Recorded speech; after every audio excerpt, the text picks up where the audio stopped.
তো তোমরা ভাবছো এত খাবার কোথা টাকা পেলো, কি ব্যাপার? তোমরা ভাবছো তো এটা কিসের জন্য এত খাবার, তোমাদেরকে ফুল ভিডিওতে বুঝি তোমরা দেখতে থাকো, ঠিক আছে?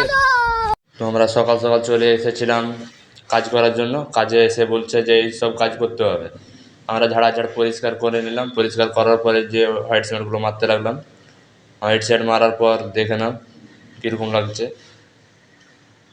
এইসব কাজ দিয়েছিল আজকে আমাদেরকে কাজ করার জন্য ইঞ্জিনিয়ার।